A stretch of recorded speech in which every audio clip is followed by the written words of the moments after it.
આપણે સૌ ગમે તે પ્રકારે સત્સંગ કરીએ છીએ, સાધુ પાસે બેસવાની રુચિ, મંદિરમાં આવવાની રુચિ, ભગવાનના ભક્તને નમવાની રુચિ, વડતાલ જવાની રુચિ, આ બધી જે પૂર્ણા જે આપણા શરીરની અંદર ઊભી થાય છે એ બધા મહાપુરુષોના આશીર્વાદના પરિણામ. કરીએ થોડું પણ સાચું કરીએ. મારા કે ચાતુર્માસના નિયમ છે, આવે છે અષાઢ સુધી એકાદશી, એ બધા નિયમ લ્યો. એટલે બધા નિયમ લીધા. એ સુરા કરતા કે તમે મારા 500 માળા ફેરવી, કારણ સભામાં તાણ ચડી જાય. આ જીવને એવી ટેવ છે. 500 કેમ થાય, ક્યારે થાય, કેવી રીતે થાય એ કોઈ કશું. 500 માળા સારું માળા ફેરવાની રીત જાણો તો આ રીતે માળા ફેરવવાની 5-25 થઈ જાય તો થાકી ગયા, કંટાળી ગયા, લાંબો સમય હાથકાર ક્યારે 500 પાડા. એટલે માળાના આંગળી ઉપર ચડાઈને આમ ફેરવવા માંડ્યા. મારા કે શું કરો તો કે 500 માળા પૂરી કરું છું. મારા કે અમે કરું છું તમને 500 ફેરવો, પાછળ ફેરવો ને પણ સાચી. એટલે આપણે જે કઈ ક્રિયા કરીએ થાય વડતાલ દેશને સંપૂર્ણ લક્ષ્મીદેવને ભરેલું ગામ. એક તો તમારી નિષ્ઠા એ બહુ મોટી વાત છે, અને પરમાત્મામાં નિષ્ઠા. જે કંઈ કરો તે પરમાત્માને આગળ રાખીને કરો તો એ બહુ મોટી વાત છે. આ બધી વસ્તુ સત્સંગ કરીએ ને ત્યારે આપણને જાણવા મળે. સત્સંગથી શ્રી કૃષ્ણ ભગવાને કહ્યું સત્સંગથી અધિક કશું જ નથી, અને હું સત્સંગથી રાજી થયો તપ વ્રત યજ્ઞથી રાજી નથી થયો, એવું ભાગવતમાં લખ્યું. શ્રીજી મહારાજે પણ સત્સંગને વખાણ લખ્યું. ભાઈ સત્સંગથી બધી દિશાઓ ખુલી જાય છે. આપણી દિવ્ય દ્રષ્ટિ તો આવતી હોય અને કંઈ તો એ દ્રષ્ટિમાં જે પાવર આવતો હોય એ સત્સંગથી આવે. માતા વગરની કોઈ પણ પ્રકારની ભક્તિ યા કોઈ બી વસ્તુ એ નિષ્ફળ જાય, ફળ ના આપે. એટલે સત્સંગ કરો તો જ તમને ખ્યાલ આવે કે આ વસ્તુમાં આટલો પાવર છે, આ વસ્તુમાં આટલો પાવર છે, આ વસ્તુમાં આટલો પાવર છે. વિશ્વામિત્ર ને વશિષ્ઠ મુનિને તકરાર ચાલતી. એમાં પછી સમાધાન થયું. સમાધાન થયા પછી એકાબીજા કહ્યું ભાઈ અમારા આશ્રમમાં આવજો, કે ભાઈ અમારા આશ્રમમાં આવજો. એટલે વશિષ્ઠ મુનિ વિશ્વામિત્રના આશ્રમમાં કારણ વસાત ગયા છે, જમાડ્યા. પછી દક્ષિણાની અંદર 60,000 વર્ષનો તપોબળ આપ્યો. કારણ કે જમ્યા પછી દક્ષિણા આપવી પડે. અમે એટલે ઉઠતા નહીં જલ્દી. એટલે પછી કે તમે અમારા આશ્રમમાં આવજો. બધા છૂટા પડ્યા એકથી. એટલે પછી આ વિશ્વામિત્ર વશિષ્ઠને જ્યાં કોઈ કારણસર ગયા છે એટલે એમને જમાડ્યા ખૂબ સારી રીતે. પછી દક્ષિણામાં લવ સત્સંગનું ફળ આપ્યું. એટલે વિશ્વામિત્ર ખીજાયો કે મારી મશ્કરી કરો તો લવ સત્સંગ મેં ક્યાં તમારે પણ માગ્યું. લવ સત્સંગનું ફળ એટલે આંખ ઉગાડો એટલું, લીટી ઉગાડો એટલું લવ સત્સંગ. વશિષ્ઠ મુનિ કે છે તમે કહો છો વાત સાચી, પણ હવે આપણા બેની અંદર જે આ એક વાદ ઉભો થયો કે ભાઈ 60,000 વર્ષનું તપોબળ વધારે કે લવ સત્સંગનું ફળ વધારે, એ કીધો કોઈ નિર્ણય કરે થાય. કારણ કે હું કહીશું તો બ્રહ્મા પાસે પેલા બે ઉપડ્યા. બ્રહ્મા એ જાણ્યું કે આ કોઈ અમથા આવે નહીં, કઈ ઘસે અને એમાં કોઈક ન હોય આનું કઈ થાય તપાય આ પાછો ખીજાય, આનો કંઈક તરફથી બોલ્યો આ થઈ જાય એટલે ધંધો નહીં કરવો. એટલે બ્રહ્મા કે ભાઈ હું નવરો નથી, જે કામે આવ્યા હોય એ તમારી પાસે જ રાખો પેન્ડિંગ. મારે તો અત્યારે બહુ કામ છે ઉત્પાદન કરવાનું, સૃષ્ટિ રચનાત્મક કાર્યનું. કારણ કે હવે કે મહાદેવ પાસે જઈએ એટલે મહાદેવ પાસે ગયા. મહાદેવજીએ જોયું કે બે વજ્ર છે, આ કઈ કામે આવ્યા પણ એમાં કઈ મુશ્કેલી થાય તો મારે નહીં લેવા દેવા હોય, મારે શું પડશે. એટલે મહાદેવજી કે ભાઈ તમે જે કામે આવ્યા તો ભલે, પણ અત્યારે મારે સંહારાત્મક કામ કરવાનું ચાલે છે એટલે હું સહેજે નવરો નથી. એટલે કોઈ પ્રશ્ન ના કાઢતા, આવો આમતા વાંધો નહીં બેસો. એટલે કે તો આ ના પાડે છે. હવે ત્યાં વિષ્ણુ પાસે વિષ્ણુ ભગવાન પાસે વિષ્ણુ ભગવાને બે પ્રશ્ન સંભળાવ્યા. લવ સત્સંગનું ફળ વધારે, 60,000 વર્ષનો તપોબળ વધારે.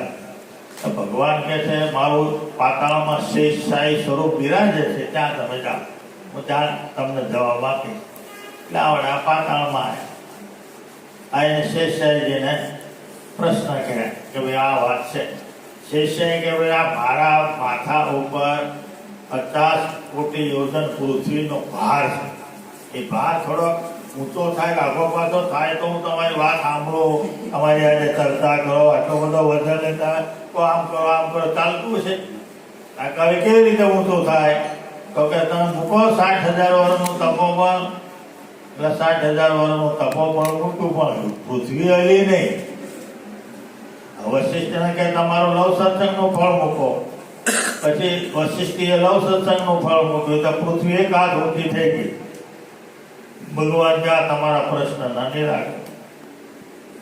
લવ સત્સંગ એક આંખ ઉગાડો, વિચોણ ઉગાડો એટલું જ. હવે કાયમ સત્સંગ કરતા હોય એને કેટલું બધું પુણ્ય થાય. એનો બહુ શાસ્ત્રની અંદર મોટા મોટા પુરુષોએ અનુભવીને આ બધું લખ્યું છે. એક એમ છે ને અનુભવીને જે વસ્તુ લખેલી હોય એમાં કોઈ આગુ પાછું મિથ્યા થાય જ નહીં. પ્રેક્ટિકલ, બિલકુલ પ્રેક્ટિકલ કરી. શુક્રાચાર્ય અસુરના ગુરુ કહેવાય. હવે એ અસુરના ગુરુ એટલે દારૂ પીતા.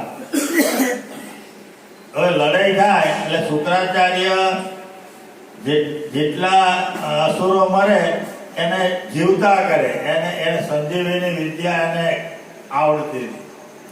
અને બૃહસ્પતિ જે દેવતાના ગુરુ છે એ દેવતા મરે એ જાય, હવે અમને આવડે નહીં સંજીવની વિદ્યા. એટલે બધા દેવતાઓ ભેગા થાય કે આપણું તો આ લશ્કરના ઓછું થતું જાય છે, ઓલા તો જીવતા કરે છે પાછા. તો આપણે ગુરુ તો ગરડા થયા હોય એના છોકરાને કહીએ કચ્છને કે ભાઈ તું સંજીવની વિદ્યા ભણ, એ તો આપણે બધા ખલાસ થઈ જઈશું. એટલે હા, હવે કચ્છને વાત કરી કે ભાઈ આવું છે ને, હવે આપણે તો તમે સંજીવની વિદ્યા ભણી લાવો. તો કોની પણ ભણવા જવાનું? આવડા જાણે છે, આ શુક્રાચાર્ય શત્રુ જાણે. એ વખતે વિદ્યા ચોર થવાતું નહીં.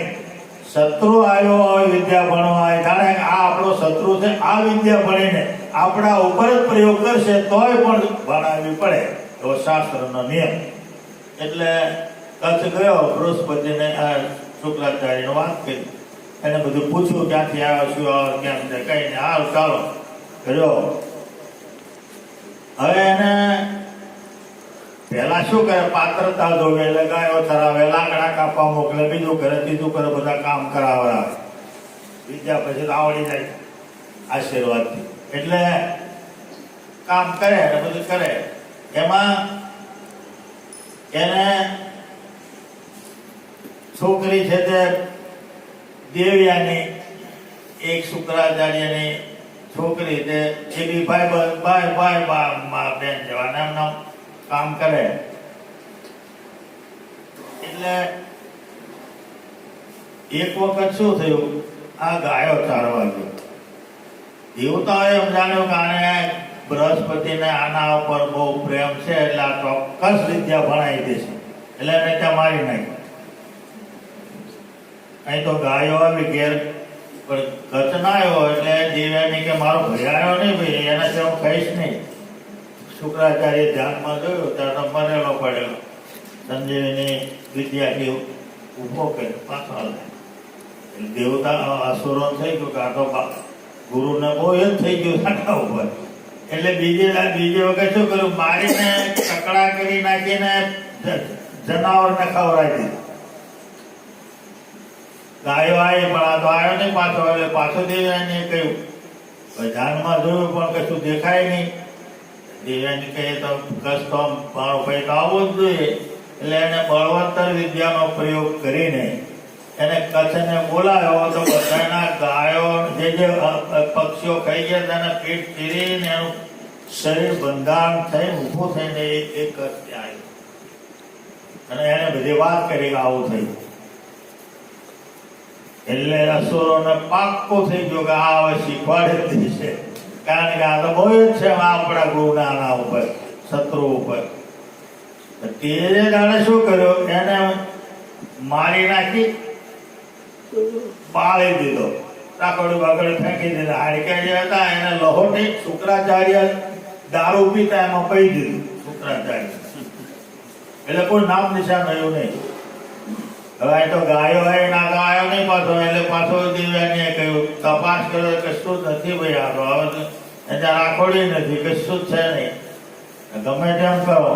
પછી બળવાન મંત્રના પ્રયોગો અને ઔષધિના પ્રયોગો કરી અને કચ્છને 3 વખત બોલાયો. પેટમાં વકારો દીધો શુક્રાચાર્યને. એટલે મારા પેટમાં કઈ દીધું કે આવું થયું. ત્યાંથી શુક્રાચાર્યએ શુક્ર સ્મૃતિની રચના કરી કે કેળથી નીચલા ભાગમાં દારૂનો છાંટો અડી જાય તો નઈને એક ઉપવાસ કરો, અને કેળથી ઉપલા ભાગમાં દારૂનો છાંટો અડી જાય તો નહીં ધોઈને 3 ઉપવાસ કરો, તારે એની શુદ્ધિ થાય. એવું લખ્યું શુક્રાચાર્ય, અનુભવ સિદ્ધ વાત. એટલે જે વસ્તુ આપણા માટે એ લોકો તો સમર્થ હતા, આ તો એને કોઈ નડે નહીં. એ પાછા પોતાની પોઝિશન સંભાળેલી. હવે આપણામાં કશું ઠેકાણું ના રહે. એમ એક બાટલી કરે આમ ઘડી લકડિયા કરે, ઘડી આમ લકડિયા, આમાં બીજું શું. એટલે એને દૂર રહેવું એનાથી ના પાડે છે. આ સત્સંગમાંથી આપણને સાંભળવા મળે, દારૂ પીવાય નહીં, ડુંગળી લસણ ખવાય નહીં. મહારાજને જે નહીં ગમતી વસ્તુ એ કરવી નહીં. એનું વચન મહારાજનું છે. મોટી બાએ પૂછ્યું, મહારાજ તમને શું ગમે? મહારાજ જેમ નાટક એટલું ગમે, નાટક નથી ગમતું, એ લખ્યું છે વચન. એટલે આ આપણા માટે આપણે જાણીને આપણે જીવનમાં એને ઉતારવું પડે. એને સત્સંગનું પરિણામ, સત્સંગનું ફળ બહુ મોટું છે, પણ લેતા આવડવું જોઈએ. લેતા ના આવડે તો પાછું એવડવું પડે. એમ આપણે ભગવાનને ત્યાં જઈએ વડતાલમાં દર્શન કરવા, અને શ્રીજી મહારાજે કહ્યું અને શાસ્ત્રમાં એવું લખ્યું કે ત્યાં રહેલા માણસોના છિદ્ર જોવા નહીં. એવું લખ્યું, ત્યાં રહેલા માણસોના છિદ્ર જોવા નહીં. તીર્થમાં જઈએ એટલે જેવો મેળો ભરાય એવી ખિસ્સા કંપની બી ઉતરે, એવા બીજા બી ઉતરે, લૂંટારો બી ઉતરે, બધું જોડાવાળા બી ઉતરે. હવે એ આપણે એ બધી ભાતગડીમાં પડીએ તો આપણે દેવ દર્શન ને સત્સંગ એ બધું રહી જાય. અને શાસ્ત્રમાં લખ્યું કે તીર્થ છે ને એમાં બધા આવી શું કરે છે, પાપ મૂકી દે. આવડા રે અને શું દશા થાય? જે ઉઠ્યો પાપનો પોટલો લાઈન ઠાલવે, રૂપિયાનું તો ઠાલવતો નથી, તેમ પુણ્યનું ઠાલવતો નથી, પાપનું ઠાલવે. આમ થયું, આમ થયું, આમ થયું, આમ થયું, આમ થયું. અહીંયા ભુજમાં છે ને માધાપરમાં એક બેન, તેનો ભાઈ આફ્રિકા છે, એવડો એ આવ્યો આફ્રિકાથી 5-10 વર્ષ આવે, એને એમ કે બેનને મળતો જવું. બેનને મળવા માધાપુર રાહ કર્યો, સત્સંગી ચુસ્ત. એટલે હવે એ બધું લાયેલો બેનને તો બતાવે, થોડુંક બેનને બી હાલે, બતાવે, પછી ભેગા થઈને ખાઈને પીને પછી ઉઠતા. એના બનાવીને એની બહેનને કહીને એમ થયું કે આને મારી નાખ્યો હોય તો આ બધું આપણને મળી જાય. હવે બોલો, મારી નાખ્યો, કાઢી દીધો. એ ખબર પડે ને કઈ નહીં. પાછા સત્સંગી ખરા ને એટલે આપણે નરના દેવને થાળ કરાવી દઈશું એટલે પતી જાય પાપ. એટલે થાળ કરાયો, થાળ ધરાયો અને નરના દેવ પાસે થાળ પડી. બીજી વખત બનાવીને ધરાયો તો બી પડી. એટલે સાધુ બધા ઉપવાસ ઉપર ઉતર્યા કે ભાઈ નરના દેવને કે શું છે આ બાબત. નરનારાયણ દેવ એક બહેનના એમાં આવીને ખોળિયામાં અને કહ્યું કે આ એની બેન છે આ ભગની અને એના ભાઈને એને મારી નાખી દીધો છે અને આ એનો એ થાળ કરાવે છે. એનો થાળ પણ ગમાતો છે આપણે. પછી બધું પોલીસને બોલાવી એક પ્રમાણે બધું કાઢ્યું, ખોદ્યું, પકડ્યું. બધું કહેવાનું શું છે કે આ જીવને એટલી બધી ખરાબ મનોવૃત્તિ હલકી પહેલેથી ક્યારે શું કહેવાય નહીં. ઠેઠ સુધી આર પાર ભગવાનના ધામમાં પહોંચે તો સાચું, નહીં તો આપણી કડવીનું દ્રષ્ટાંત આપે છે કે ભગવાનના ભગત હતા કડવી ડોશી અને ખરેખરો મહારાજને બધા હગાવાલા બોલા દૂર કરી મહારાજ આવ્યા છે, આવા વસ્ત્ર પહેર્યા છે બધા એમ કરીને મહારાજ એને વિમાનમાં બિહારી લઈને જતા હતા. એટલે વચનામૃતમાં લખ્યું કે મહારાજ આ જે સિદ્ધિઓ વચ્ચે આડી આવે છે કોને આવે છે? તો કે ખરેખર ભગવાનનો ભગત હોય ને એને શું આવે? તો કે એને જીવનમાં જેના ઉપર પ્રેમ હોય એ વસ્તુ પદાર્થ આગળ હોય ઉભો એમાં જો ન લોભાય તો એ મારા ધર્મ સિદ્ધ. આ એક જ એના ઉપર પાછું આ એક રહેશે. ખરેખર ભગત હોય એને આવે નહીં એવું મારા લખ્યું. એટલે હવે સિદ્ધિઓ આડી જતી હતી વિમાનમાં અને રોડની સાઈડમાં ભૂતળીઓ કૂટતી એને જોઈ. ભૂતળીઓ કૂટતી હતી. આ કેટલાક બૈરાને છે ને કૂટવામાં એક્સ્ટ્રા હોય, પીએચડી હોય એટલે એના લોકો લઈ જાય. મરી ગયો ને કરતા કૂટવા આવજો એ પેલી કૂટે પછી બીજા ધબ્બા મારે એમ કરીને એ કૂટવામાં એક્સ્ટ્રા આવડે કરવી બહુ કૂટવા મુશ્કેલ એટલે બહુ શોખ. એ મહારાજને ખબર હોય એટલે કૂટતી દેખાય એટલે મહારાજને કે ઉભા રાખો મારા 5 મિનિટ આવડી આ તાલબંધ કૂટતી નથી ને તો હું એને શીખવાડી પાછા આવું એટલે મહારાજ કે ના એટલે મહારાજ મૂકીને જતા રહે તો જતા રહે મહારાજ. બોલી ભૂતળીઓ કે ભાઈ તું ભગત અમારે તારે બને નહીં, અમે જેવું કૂટીએ એવું કૂટીએ છે, તારે કઈ ડાપણ નહીં કરવું. એટલે બરાબર આ રોડ ઉપર આવે તો વિમાન જતું રહ્યું. હવે બીજાના દેહમાં એ કોણ તો કે હું કર્યું એટલે તું કહેતી હતી ધામમાં જવું છું તો કે મેં આવું ડાપણ કર્યું. આ છેલ્લો અને જીવમાં કેટલાક બાપને હોય તો નાના છોકરા નેત હોય બીજા વખતે કેસામાં હોય કંઈક ને કંઈક હોય સંસારીને કંઈક ને કંઈક હોય એ અંતે નડે. આપણે ખ્યાલ ના હોય એ વસ્તુનો તમને પણ એ આપણને નુકસાન કરે. એટલે મન છે એને શાસ્ત્રમાં લખ્યું કે અર્જુનજીએ ભગવાનને ગીતામાં પૂછ્યું કે આ મન ભગવાન બહુ ચંચળ એને વાયુ કરતા વેગવાન છે. ભગવાન આને નિગ્રહ કેવી રીતે કરો? ભગવાન કે થાય કે અભ્યાસ છે ને તો પણ થઈ એ અભ્યાસ ધીમે ધીમે તો અભ્યાસ કર તો એ બી કંટ્રોલમાં આવે. મનને કંટ્રોલમાં લાવ્યા સિવાય તો ચાલે જ નહીં. કારણ કે મન જો તમારા કંટ્રોલમાં ના હોય તો તમે ભજન કરવાનો વિચાર બીજે ચડી જાય એમ તો ભજન ફેલ જાય. એટલે મન છે એને આપણે આપણા કબજામાં રાખવું પડે, એના માટે સ્ટડી કરવી પડે. એટલા માટે આજે આમ જો આપણે બેઠા ભગવાનનો સત્સંગ કર્યો, કીર્તનો સરસ બોલ્યા ભગવાનના, એટલે એટલું મન એમાં રહ્યું. એમ કરતા કરતા તમારા મનને સ્થિર કરવું.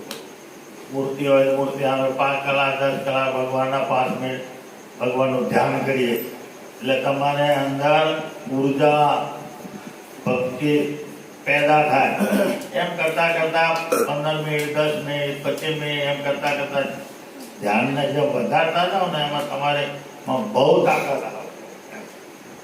જે કે આપણા જીવની અંદર જે કે મેલ બગડો કચરો માયાનો જે કામ કરો, લોભ મદ મત્સર ઈર્ષ્યા અહંકાર રોવ રિસાવું, આ અનેક અંતર શત્રુમાંથી એક જો અંદર રહી ગયો તો બીજા બધા તાણી લાવે.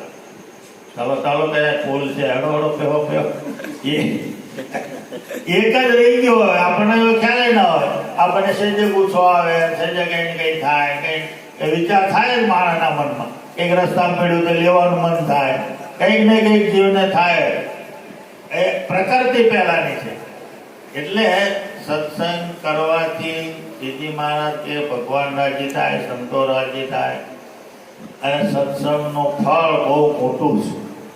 પહેલા સીધી મહારાજ વખતે વર્તમાન મહારાજ ફેરવતા, પણ સત્સંગનો વધારે ને વધારે યોગ થાય એવું સંતોને કહેતા કે તમારે ત્યાં કરતા પહેલા સત્સંગનો પહેલા કેવું આ નતા મંદિર હતું કશું. હવે કો દોડેલો હોય, કૂવામાંથી પાણી કાઢી પાવાનું હોય ખેતરમાં, તે એની પાછળ પાછળ સાધુ થાય. આમ કો આમ જાય આમ પાછો પેલા ખેડૂત ને કે ભગવાન બોલો. હવે કેટલો આગ્રહ, કેટલો આગ્રહ. એમ એને હારે નારે ફરે એમ બોલો અકળાય તો પણ આ છોડે નહીં. કારણ કે કો આમ તો એટલે ગરમ તો હોય જ, પણ આ તો છોડે. મહારાજની આજ્ઞા છે. મહારાજ મળે આમ મળે તેમ મળે આમ કર્યા. એમ કરતા કરતા કોઈ ગામમાં એક હરિભગત, કોઈ ગામમાં બે, કોઈ ગામમાં 5, કોઈ ગામમાં વળી ગાંજો હરિભગત એકલો જ હોય, વળી કોઈ ગામમાં વળી કોઈ દરબાર ભાઈ એકલા હોય. એવું કરતા કરતા કરતા પછી ધીમે ધીમે ધીમે ધીમે ધીમે ધીમે વૃદ્ધિ થતા થતા સત્સંગ ખૂબ વધ્યો, પુષ્કળ વધ્યો. મહારાજ કે અમે બહુ મોટો સંકલ્પ કરીને પૃથ્વી ઉપર આવ્યા. એક દરજી હોય, એક વળી બીજા હોય, એની અંદર સત્સંગ પહેલો થયો. મોટા મોટા તો બધા પછી એનું માને નહીં કોઈ. એટલે મહારાજ ભાઈ એ શું કરે, તમારે અજામત કરવા મેં અજામત કરો જ્યાં સુધી માથાના કબજે હોય એ ત્યાં સુધી એવડો સત્સંગ કરાવે. ત્યાં સુધી એવડો 5-10 સ્વામિનારાયણ બોલે એમ કરે. એમ કરતા કરતા કરતા કઈક લાગી જાય કે લઈ જાય ગરડા તો પરમેલ બેસી જાય. આવા હતા અલૈયા ખાચર જિંદાબાદ. બહુ હોશિયાર, કથાકાર, ગમે એવા એને સમજાવે, ભગવાનના માર્ગે લાવે. એ રસ્તેથી સંઘને આવવાનું. એટલે રોકે, રોટલા શાક જરૂર હોય તો ખવડાવે, છાશ પાય, શું કરે. હવે પણ એનામાં છે માનનું અંગ. એટલે મારા માનને બહુ ખોદે. એમાં એવો એ પ્રસંગ આવી ગયો એ અલૈયા ખાચર જતા રહ્યા. પછી ઘણા નંદ સંતોએ સમજાવવા ગયા, આમ ગયા, પણ એ ના આવ્યા. છેલ્લે મારા ધામમાં જવાના હતા ત્યારે ગોપાળાનંદ સ્વામીને એમ થયું કે અલૈયા ખાચર આ માનથી પોતાનું જીવન બગાડે છે, આવા ડાયો માણસ છે. એટલે સ્વામી જાતે એને બોલાવે છે કે તું છેલ્લા દર્શન મારાના કરી લે. બધા દીપો મારા એથી બાણ અક્ષર ઓડી પાયું બોલ. હવે મને મારા બોલાવે તો જો મારા તે ઓળો આવે તો બોલાવો. આ ભાંજગરીમાં મહારાજે દેહ મૂકી દીધો. બોલો આ જીવની પ્રકૃતિ. અહીં માન રાખવાનું છે. તમે રાષ્ટ્રપતિ ભવનનું હતા પછી આગળ ચાલો મૂસો વળજો ખબર પડે. ત્યાં આગળ ચાલવાનું છે. એમ રાષ્ટ્રપતિ ભવનમાં જાઓ તમને ખબર પડે કેવી રીતે રહેવું. એટલે ભગવાને આપણે અહીંયા આવીએ એટલે દાસાનું દાસ. ગોપાળાનંદ સ્વામીને કોઈ પૂછ્યું કે તમે ફરીથી અવતાર લો તો ક્યાં લો? કે ગરીબ બ્રાહ્મણને ત્યાં જન્મ લો અને ભગવાનના દાસાનું દાસ થઈને સત્સંગમાં રહો. દાસાનું દાસ. એ લોકો શક્તિશાળી મરેલાને જીવતા કરતા એવા મોટા સમર્થ સંતોએ દાસાનું દાસ થઈને રહેતા. એ આપણને એના ઉપરથી આપણને શીખ, એના ઉપરથી આપણને ખ્યાલ આવવો જોઈએ કે આપણે કોણ, આપણી પાસે જેવી ભક્તિની મૂડી નથી, કોઈ ભગવાનના રાજીપાની બી એવી મૂડી નથી આપણી પાસે કે જે તમે ફેંકોણ કામ થાય. પણ આપણામાં જે ઓલા પહેલા આંતરિક શત્રુઓ છે ને એ કાઢવાનો આપણે પૂરો પ્રયત્ન નથી કરતા, એ આપણી ભૂલ છે. સત્સંગનો મારા કે નામું રાખો અને જેમ દિવાળીએ ઓલો વાણીવાળું નામું બધું લખીને જોઈ લે એમ તમે તપાસતા જાઓ દર વર્ષ કે હું સત્સંગમાં કેટલો આગળ વધ્યો, મારા સ્વભાવમાં કેટલી ફેરફાર થયો, એને તમે તપાસતા જાઓ. એક કાઢતા જાઓ તો નીકળે, એમ ના નીકળે. પોતે પોતાના ગુરુ થયા સિવાય આંધળો વડે પાડો ચાવી ખાય કે તમે ઉઠો એટલે પેન ને સૂટ ખંખેરી નડકા થાય, વાળવાનું અમારું ઊભું થાય. એમ કશું હારે લઈ જવાની તો વાત જ નહીં, એટલી તકેદારી રાખો. બોલો એ પાછા કાલ હતા ને એવા, અને ઘેર પાછા હોય તો રોફો મારા ઉપર કરે. ત્યાં તો ચાલે નહીં, દરેક ગામમાં એ નહીં, દરેક ગામમાં એટલે હોય અમારા પર રોપ કરે એટલે સમજી જાય, કારણ કે ઘેર માથાકૂટ થઈ. બોલો આ જીવની પ્રકૃતિઓ, એટલે એમાં મોટા ભૂલ થઈ ગયા. મોટા મહારાજમાંથી નીકળી ગયા. મહારાજના સ્વરૂપનું જ્ઞાન એટલે સ્વામિનારાયણ કર્યું, પણ કોઈ માને, કોઈ કામે, કોઈ ઓભે, કોઈ ફલાણે. નરસિંહ મહેતા હતા, પૈસાદાર હતા. પીપળાણામાં મહારાજે 6 મહિના સુધી યજ્ઞ કર્યો, આમ જમાયો ને લોકો ભગવાનના ભગત ભેગા. કોકે કહ્યું કે આ નરસિંહ મહેતા મહારાજ બહુ પૈસાદાર ને ઢોળિયું વાપરતો નહીં, કોઈ દાડો સત્સંગમાં વાપરતો નહીં. મહારાજ કે હા, મહારાજે આ બધું કર્યું અને બધું એમનો ઉધાર માલ લાયા અને બધું ખાધું વાપરી લેણ કરી. પછી મહારાજ છેલ્લે દાડે પંક્તિમાં નરસિંહ મહેતાની જય એમ મહારાજ બોલ્યા. નરસિંહ મહેતા કે શું તો આ બિલ તારે ભરવાનું, શું હું તો આ ચાલો માણસ લઈ તારો કાળીઓ તો બહુ કપટી. બોલો આ બિલ મારે ભરવાનું, તારે 6 મહિનાનું. તે મહારાજ રહ્યા સુધી દર્શન કરવા ના આવ્યો, બધો ભગત કરો દર્શન કરવા ના આવ્યો મહારાજ. આવી જીવની પ્રકૃતિઓ. એટલે મહારાજે કહ્યું કે આંતરિક ખોજ આપણે કરવાની, એકને કાઢવાના. એ શત્રુ આપણા મિત્ર નથી, મહાન શત્રુ. આપણને કરોડો જન્મથી ભગવાનને પામમાં દેતા નથી, આવડા. એટલા માટે પ્રહલાદની ભક્તિ શાસ્ત્રમાં વખાણી. પ્રહલાદે નરસિંહ ભગવાને કહ્યું માગ, તો કે માગે ભગત ને માગવાનું કે ભગવાન. આ વેપાર નથી. તમે રાજી થાવ અને તમારા ધામમાં લઈ જવો. આ જગતનું કોઈ પદાર્થ માગીને ઉપર ઉલટો બિચારો ફસાય. એટલે તમે મારી રક્ષા કરી અને હું રક્ષા નથી માંગતો. તમે મારા આંતરિક શત્રુથી રક્ષા કરો અને મને જે ધામમાં નથી પામવા જતા એ તો હું જાણું સાચા ભગવાન. આજથી તો કે વધારે ફરવાનો છે, મારા બાપથી પડે, કારણ કે હાજો માંદો છે.